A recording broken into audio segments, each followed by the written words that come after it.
The U.S., of course, is not an island nation, but it knows how to connect hard-to-reach patches of land. For example, in Alaska, ferries are used. Water transport comes to the rescue in situations like this. Hold on, looks like this doesn't always work. There's one island state where you can't get from one part to another by boat.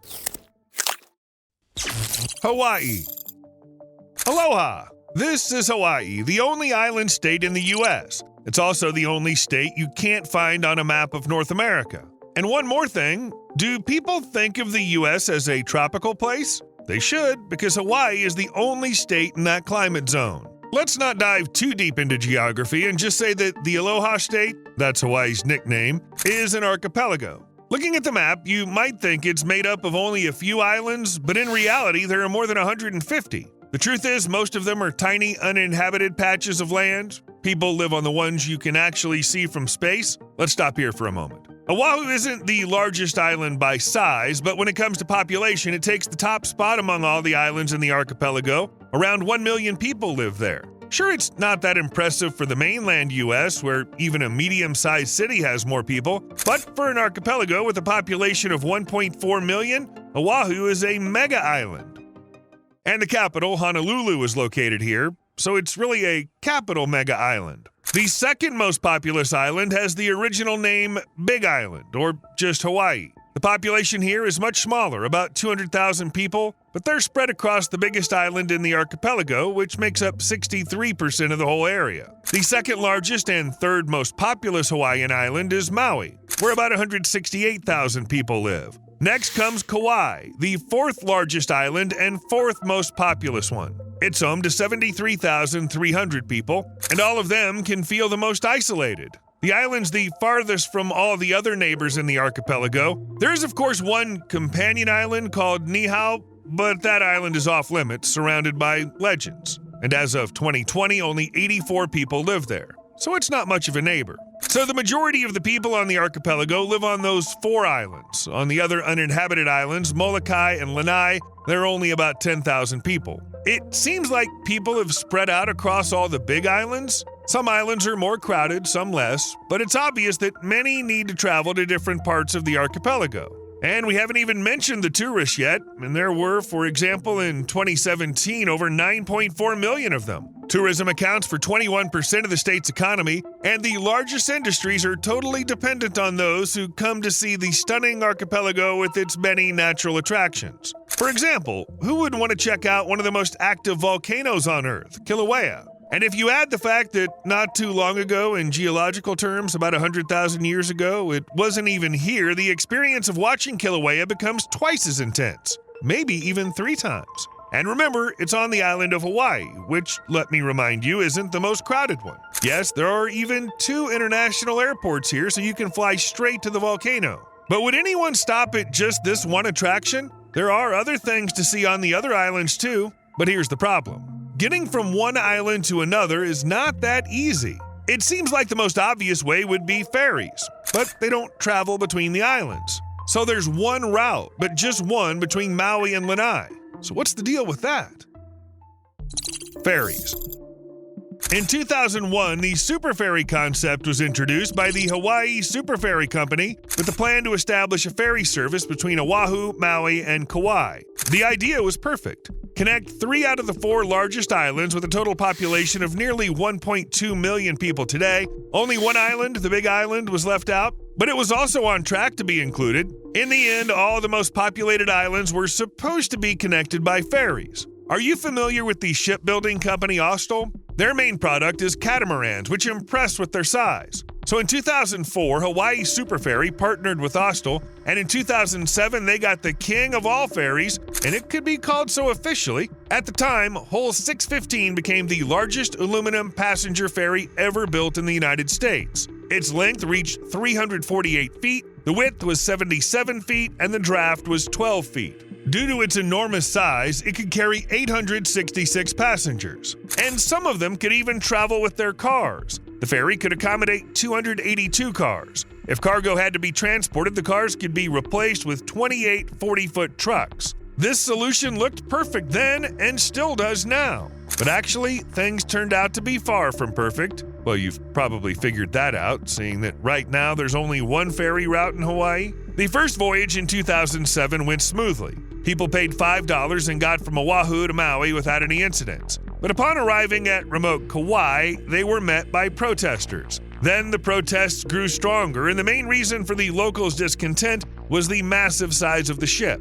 The thing is, a ferry of this size moving at a speed of 40 miles per hour could easily collide with the inhabitants of the coastal waters around the Hawaiian Islands, whales and dolphins. Plus, the locals were really worried that ferries could bring in invasive species that threaten the unique flora and fauna of the islands. Another problem with the Super Ferry project was its efficiency. It said that the ship used 15 times more fuel than airplanes, and it also took 6 times more time to cover the distance compared to air transport. In the end, the court ruled that the Hawaiian company was operating without an environmental permit. This happened in 2009. 2 months later, the owners filed for bankruptcy, and the Super Ferry project remained an unfulfilled dream for water transportation enthusiasts and those who saw this kind of transport as the perfect solution for connecting parts of the archipelago. But let's get back to the present day. Big ferries and other watercraft of similar size still don't operate here. The environmental impact and inefficiency make it impossible for them to connect parts of Hawaii. But they could have used small ferries or motorboats, right? Nope, they probably wouldn't work either, though they wouldn't hurt the wildlife in Hawaiian waters. Plus, there are other reasons. Who would launch a small ferry out in the open ocean with its wild waters and huge waves? Well, no one, because that's just too dangerous. But how does travel between the islands of an archipelago relate to the open ocean? To answer that, let's take a look at the map. Between the Big Island and Maui is the Alenuihaha Channel, with a depth of up to 6,100 feet.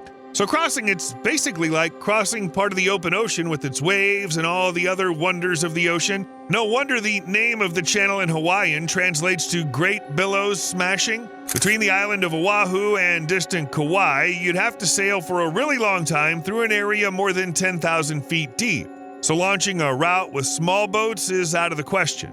That's why ferries only run in the one spot that's more or less accessible to them. It's the route between the islands of Maui and Lanai, where the average depth is around 250 feet.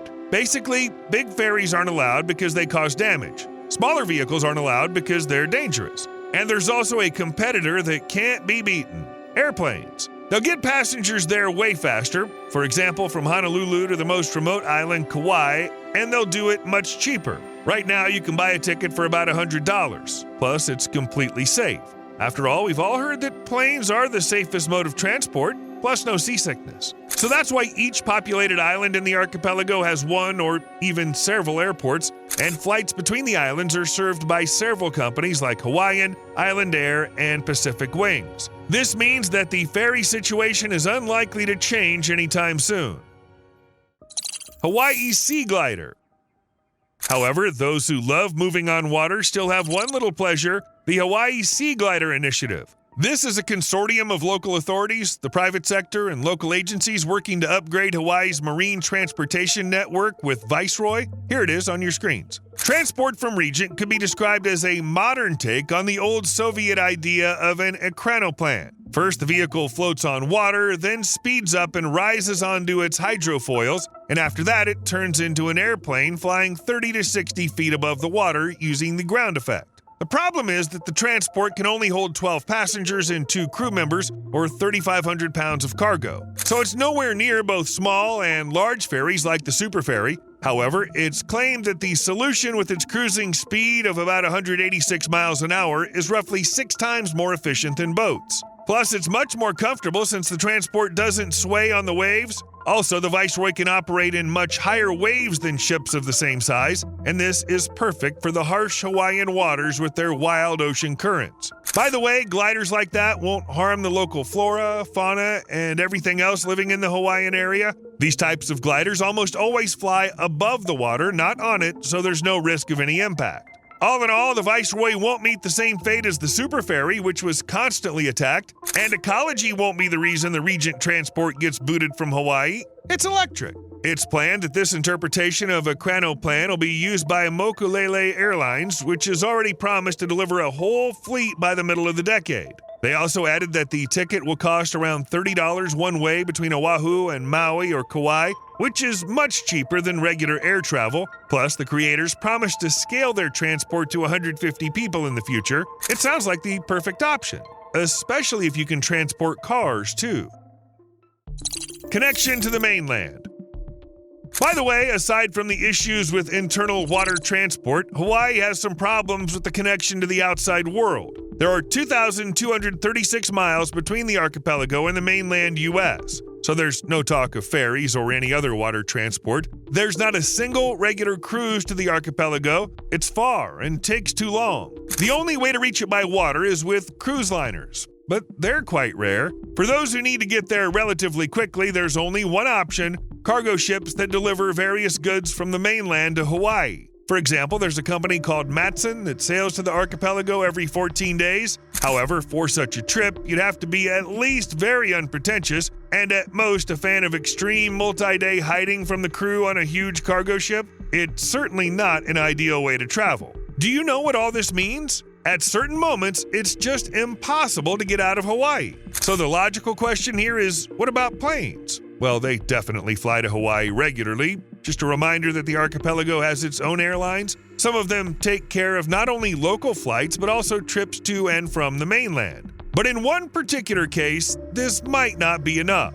We've already talked about the amazing Kilauea volcano, one of the most active volcanoes on our planet. Of course, it's not the only one. Hawaii is a young region that only recently emerged from the water in geological terms when the Pacific tectonic plate moved. And underneath the Big Island, there's a whole lot of lava. Due to the movement of the tectonic plate, it started shifting out of its usual position, which led to the formation of 4 active volcanoes in this little piece of land. For 300 years, Kilauea consistently erupted fountains of lava up to 1,970 feet high before shifting to effusive eruptions when the lava doesn't shoot out but slowly flows out. There's Mauna Loa, the largest active volcano in the world, which doesn't erupt with a massive stream of lava but instead spills its contents from time to time. That's exactly what happened back in 2022. The third volcano is Hualalai. It's considered both inactive and active because it used to spew lava flows a long time ago, over 200 years back. On top of that, scientists say it's been mostly quiet for roughly 2,000 years overall. The last active volcano is Lo'ihi. It's not on the island itself, but underwater near it. Its last eruption was in the previous century, but scientists believe it's not done yet. It's expected to rise above sea level in about 10,000 to 100,000 years. It might seem like the lava flow doesn't really stop transport connection with Hawaii. Lava's just quietly pouring out without bothering planes flying overhead, but there are still a few dormant volcanoes that might decide to flex their muscles at some point. Plus, there's always a chance of some unusual events for the region. Take February 1924, for instance, when Kilauea literally exploded for 18 days straight. Steam shot out over long distances, and rocks, debris, and dirt were hurled into the air. Who knows what could happen to the Hawaiian archipelago if something similar, but much stronger, occurred? Volcanic activity is notoriously difficult to control, so there's a real chance that escaping the Big Island full of volcanoes could become challenging or even impossible. With no ferries available and flights grounded, the best bet could be Regions transportation, which may be introduced on the islands in the near future.